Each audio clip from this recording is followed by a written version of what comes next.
been 19 years, I guess, since we first introduced the Moose brand to Winnipeg, back at the Winnipeg Arena. And so it's really gratifying and very exciting to reintroduce a brand that we were very, very proud of for 15 years. As an organization, True North is extremely excited to reintroduce AHL hockey to the province of Manitoba, and we look forward to welcoming fans to the MTS Centre for Manitoba Moose hockey games starting this fall.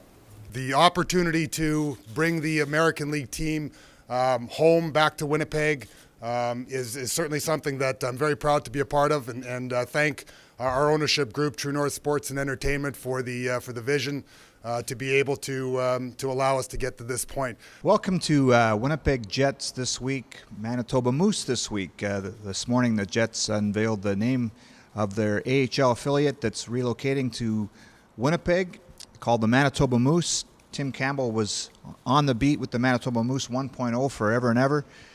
Tim, let's just talk about, first of all, what it means to the Jets to have their AHL affiliate in their own backyard. Well, you get the sense of relief right away here today, Ed, and I think we've been feeling that for some time since they've been talking about relocating their team or getting it somewhere closer to Winnipeg. The logistical problems they've encountered, I think, in recent times, Mark Chipman mentioned today, since the Jets moved to the Western Conference of the NHL, it's become more and more problematic. So I get a real sense of relief today. They finally got this solved. We're ready to go here now for the fall, and that the exchange of players, demotions, and promotions will become a lot easier between the two teams. It won't always be the easiest because both teams have road schedules and they won't always be in Winnipeg at the same time, but getting players to and from the big team and the Moose team will become a lot easier. And the other thing it's going to do is make it way easier for Kevin Cheveldayoff and his staff to keep a better handle on their prospects and the development end of things. They can massage things that aren't working and even do other things even more that are working. This is more in-house now. They're going to have way more control over just about everything that goes on with their farm team. What do you think of going back to their original name? Well, personally, I'll applaud them for it. And they, various people from the Jets organization in True North today focused on this in some of their remarks, that they've built up a brand following and a credibility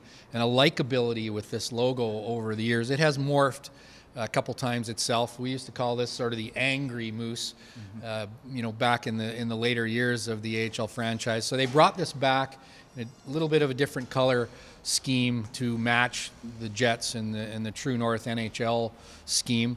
In the end, they've settled on the tried and true, kind of like 2011. I think there's great credibility, instant recognizability with this logo. In the end, I think it's going to turn out to be a pretty wise decision.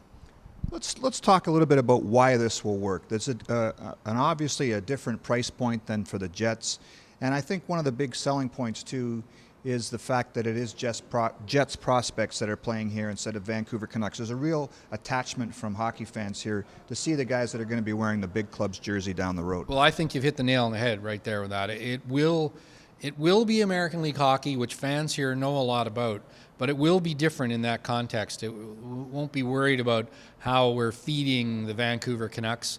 The fans, I think, took quite a liking to the Moose here in those years, especially hardcore NHL fans, some of them anyway. But the feeling always was that when the players got good, they were gone and almost to be forgotten. For the fans, it'll be like our own, and I think there'll be way more of an emotional investment in that development and the performance because those players belong to the Winnipeg Jets, not the Vancouver Canucks, and that will be a big factor here in how this team will be viewed. So a very big day here for the Winnipeg Jets and the True North Sports and Entertainment. For Tim Campbell, I'm Ed Tait. Check out our stuff in Winnipeg Free Press and on winnipegfreepress.com.